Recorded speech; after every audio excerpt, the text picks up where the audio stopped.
conversation between a psychiatrist in the medical centre of the college and a new student. First, you have some time to look at questions 1 to 4.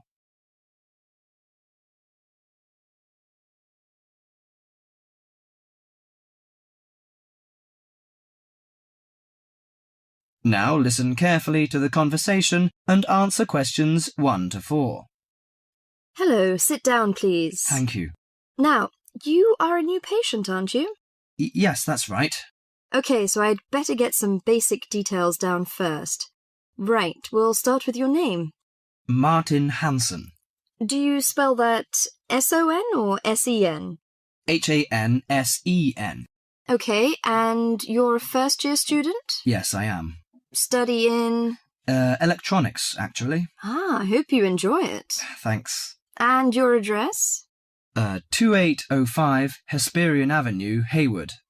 2805 and Hesperian. Yes, that's Hesperian. Hayward, Hayward. And your phone number? 734-246-55. 734-264-55. No, you got the 6 and the 4 the wrong way round. It's 246-55. Huh?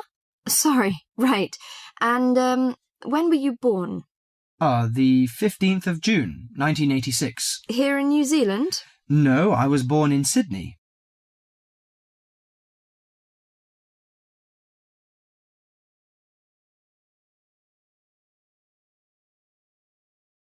Before you hear the rest of the conversation, you have some time to look at questions 5 to 10.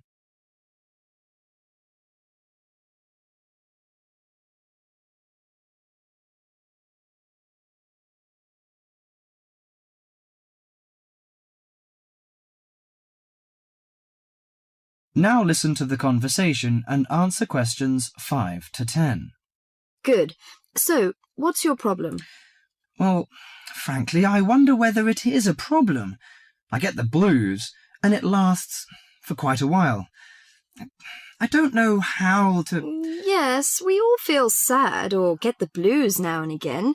Generally, our sadness lessens in time, and with the support of friends. However, if the depression leads to difficulty in thinking and greatly disrupts your daily routine, it can be evidence of a psychiatric problem. What do you feel exactly? I always feel sad and worthless. I find it hard to fall asleep and wake up early in the morning. How long has it lasted? Nearly half a month. Do you feel fatigue or loss of energy? Or you may have lost interest or pleasure in usual activities? Yes, sometimes. At first I thought I could overcome it by myself, but I failed, and I'm so glad that you came here. It seems that you are suffering mild depression from your symptoms. Depression? Yes, I feel depressed sometimes. But why would I... Depression may occur as a result of biochemical changes in the body. Alcohol, amphetamines, cocaine, and LSD can bring on depression. Those who have a family history of depression usually have a greater risk of depression. Sometimes the worrying changes in life can lead to depression. I see. I had a really bad breakup of a love relationship. It makes me feel hopeless. Do you think I need some treatment? Yes. Antidepressant medications are often used to treat depression, if it is serious. But I don't suggest them at first because of the side effects. I suggest psychotherapy, which can give you support and help you regain control. So do I need to come here every day? No, I will arrange counselling sessions for you, which will last 12 to 20 weeks. You come here once or twice each week. The psychotherapy is directed at helping you gain insight and understanding about events in your life, which may have contributed to your depression. With growing insight, you can often learn more effective ways of coping with your feelings and changing your behaviour. What can I do to take care of myself? Well, at first you should do some physical exercises on a regular basis, at least 3 times a week. How is your food? Do you eat well? Yes, I think so. I eat at my homestay family. Good. Find a hobby or a positive recreational activity to participate in once or twice a week. I know it's difficult for you, though. When you feel it's hard to overcome the depression, come to the counselling session. Remember, ask for help if the load is too heavy to handle. Yes, I'll try. So, when will my counselling session begin? I'm going to arrange that for you. That is the end of part 1. You now have half a minute to check your answers.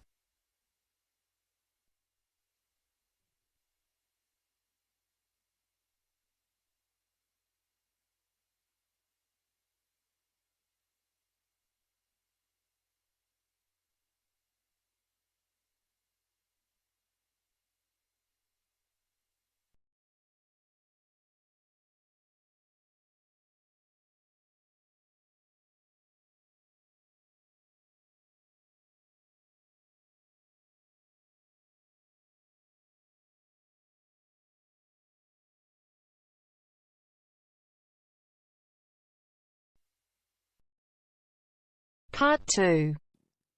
You will hear part of a local radio program about fighting air pollution in Canadian towns. First, you have some time to look at questions 11 to 14.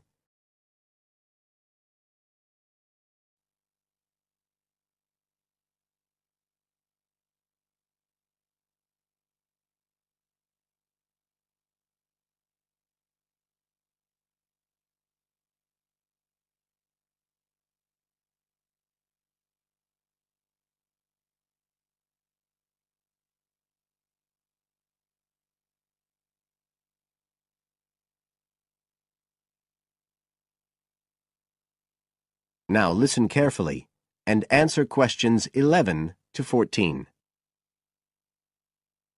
Good morning, folks, and welcome to the information roundup on your own local radio station. This is Larry Knowles talking to you this morning on Tuesday, the 25th of May. And the first item coming up is a reminder to you all out there about Canadian Clean Air Day, which is on June 6th. In case you weren't around for the last one, this is a chance for Canadians everywhere to focus on the problems of air pollution and to actually try to do something to help reduce the problem. How many Canadians do you think die annually because of air pollution? 2,000? 3,000?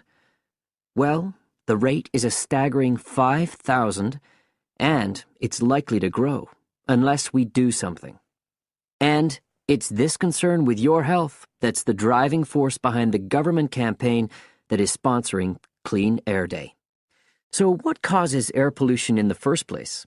Well, the transportation sector accounts for 27% of all greenhouse gases produced in Canada. It's also the biggest source of that thick, polluted air from traffic fumes that we call smog. And it's the tiny particles and ground-level ozone in smog that are the main causes of health problems and even deaths across the country. Of course, it's worse in the big cities, but researchers have only recently realized that all you need are low levels of air pollution to seriously damage your health, so we're all at risk. You now have some time to look at questions 15 to 20.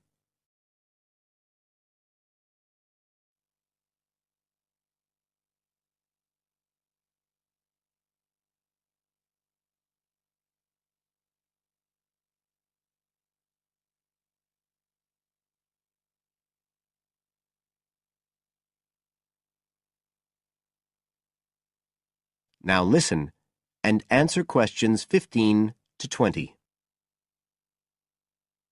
So, what can we do to fight air pollution? Well, it should be pretty obvious by now that the way we get to and from work every day can have a big impact on the air we breathe. So the easiest action you can take on Clean Air Day is to accept what we call the commuter challenge and get to work on foot or by cycling for a change.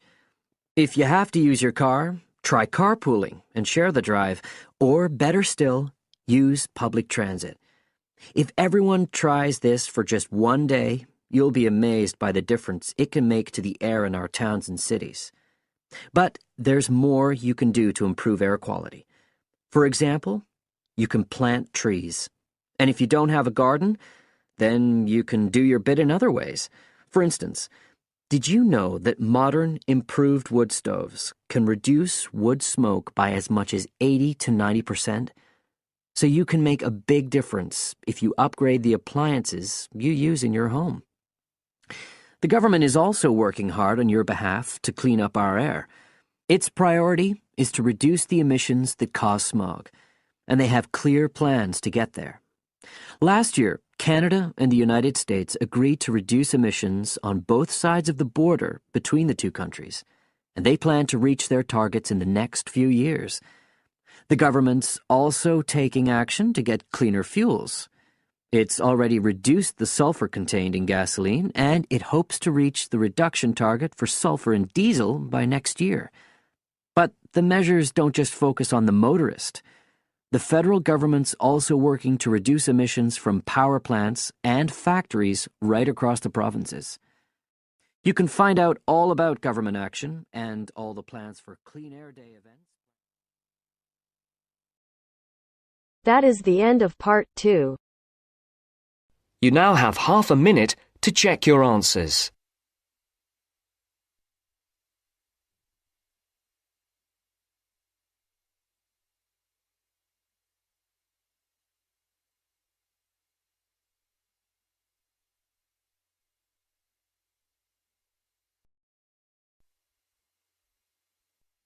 Now turns to part 3. Part 3.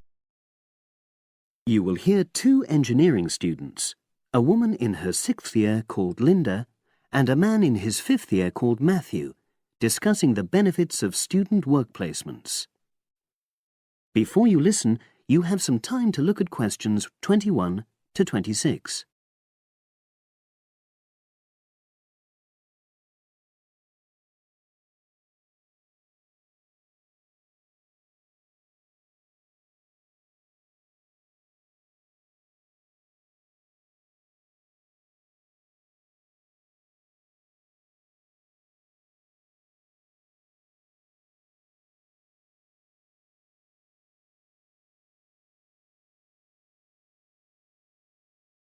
Now listen and answer questions 21 to 26.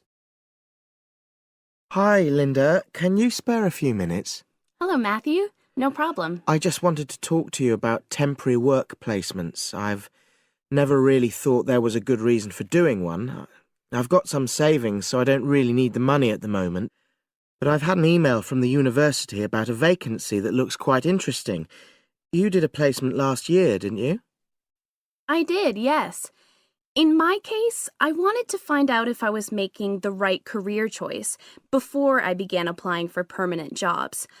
I thought I wanted to work in car manufacturing, but I wasn't sure, so I applied to Toyota. What was the application process like? Lengthy. There were a lot of different parts to it. The dullest one was a psychometric test. You know, when you have to answer loads of questions about yourself. And you're trying to guess what's the best thing to say. Yes. Then there was an activity that we did in groups, which I found really fascinating. Engineers are renowned for being a bit unsociable, but I thought we made a great team. And we had an individual task too. We had to sort through various business documents and prioritize them. It was just like what you have to do as a student, really, just with different content. What exactly were you doing on the placement? I was helping to design some diagnostic software to identify any waste in the car assembly process. Do you mean waste of materials? No, time. Anything that can speed the process up helps to cut costs. How did the work placement compare to being a student? Was it hard work? Yes, it was. I'd had full-time work before. I've done various unskilled jobs during university holidays, and some of those involve long hours. So I thought I'd find it easy. I was wrong, though. I think when you're on placement, you're always trying to prove yourself. So you push yourself hard to succeed? Yes. But I got a lot of support from my employers. They were always helpful. And then, at the end of the placement, I was given formal feedback. Do you mean on your engineering ability? Well, no. I didn't really need that because we had team meetings every other day. And so I had the chance to discuss technical issues and ask about anything that wasn't clear. The evaluation was about general workplace things, like organizational ability, initiative, that sort of thing. I get the impression you think you benefited from the placement. Well, the best thing is that they've offered me a job for next year. Depending on my exam results, of course, but still. A permanent one? Yes. But apart from that, I learned so much. The industrial environment was much more demanding than the academic one, so my general skills improved, like time management, meeting deadlines. And on the technical side, I learned new software packages, like MS Project. Well, I think you've convinced me that work placements are worthwhile, but while you're here, can you give me advice on something else? Before you hear the rest of the conversation, you have some time to look at questions 27 to 30.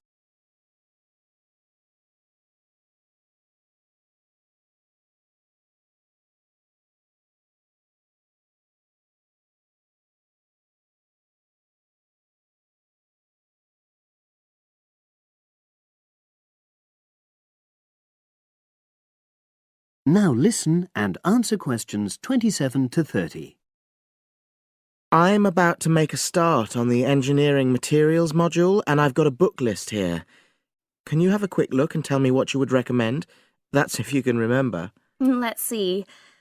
I do remember some of them.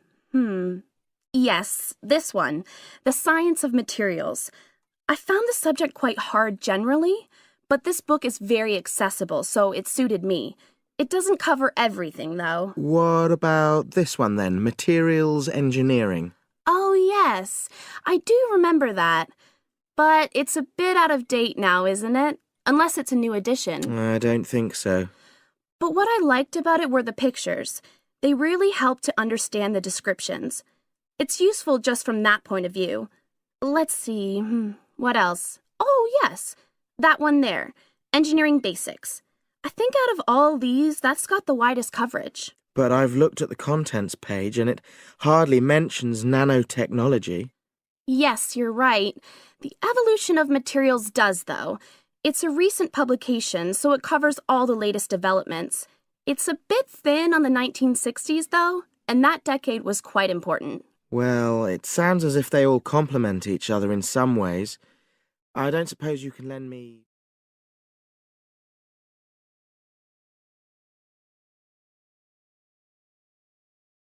That is the end of part 3. You now have half a minute to check your answers.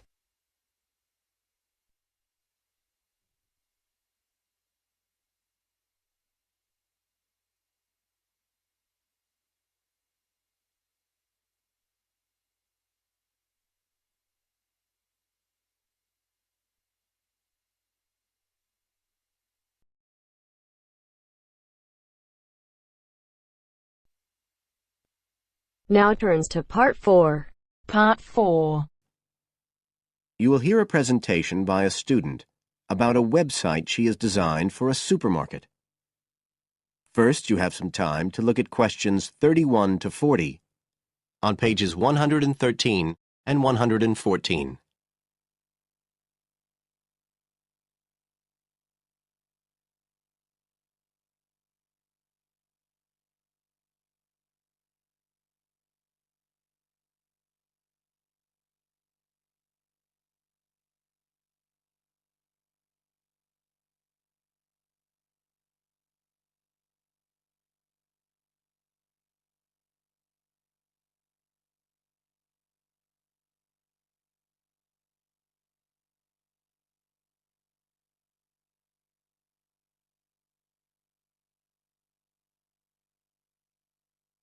Now listen carefully and answer questions 31 to 40.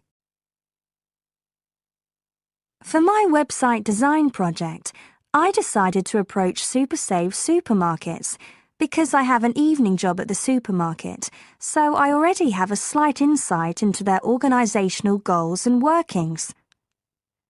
The field research for my project was in 2 stages. First, I had an interview with Mr. Dunn, who is in charge of SuperSave's customer care department. I discussed the project with him in order to identify the supermarket's requirements. Mr. Dunn said customers are often unwilling to make a face-to-face complaint when they've experienced difficulties with a product or a member of staff or anything related to the supermarket. So he said a website which allowed members of the public to get in touch with the organisation and bring the problem to their attention in a private manner might be very useful, and we agreed that I'd work on this.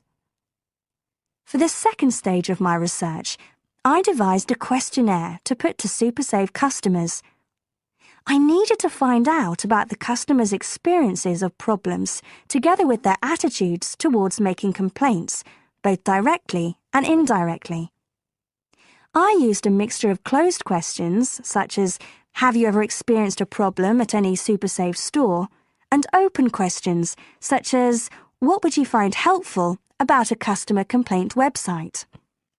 I decided to do interviews rather than rely on distribution of the questionnaire, as I felt this was likely to lead to a higher take-up rate. I visited 4 SuperSave stores, 2 in the city centre and 2 in the outskirts, and altogether I interviewed 101 respondents. Then finally, I analysed the results.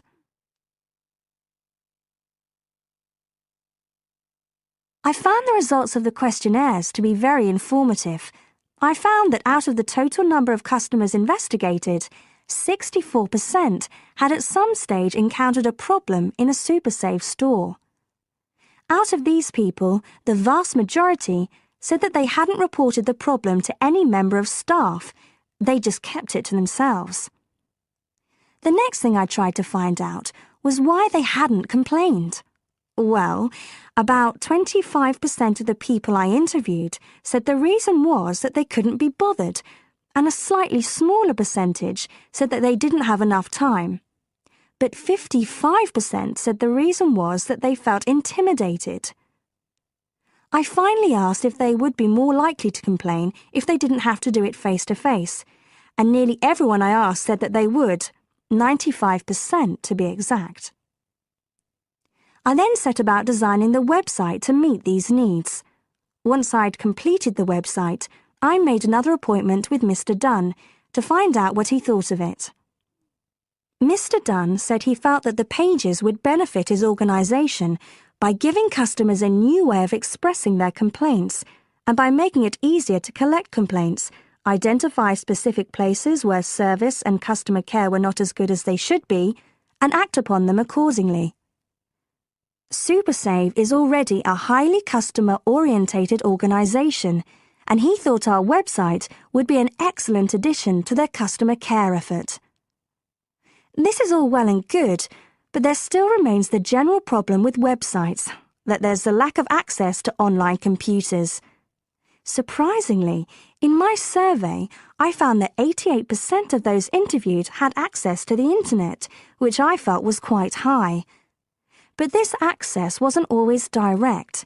For some people, it was through their children and grandchildren and neighbours and so on, rather than being readily available in their own homes. This could prove to be a major drawback to the site, but it is still better to have it now to get the edge over competitors, however slight, and in the very near future, it is expected that almost everyone will have direct access to the internet. Another thing to consider is that at the moment I can only base our conclusions on data gathered from a tiny fraction of the supermarket's customer base. In order to get a better idea of how the site is doing and to see how well I have met my objectives, the site will need to have been up and running for at least a few months. After this time, it'll be possible to see whether or not people are actually using the site and if it's helping to make improvements to their customer service. It would also be interesting to study the effect of the site on staff at the supermarket. Morale could be dented as more complaints come in. Staff may feel they are being unfairly criticised and that there is no need for another way for customers to complain. But also, the site could boost morale by making staff come together to overcome the constructive criticism, and they may gain more job satisfaction by knowing that they are making a difference to the customer. So, overall, I feel my website has met my objectives, but there is scope for improvement and expansion. Are there any questions? That is the end of part 4.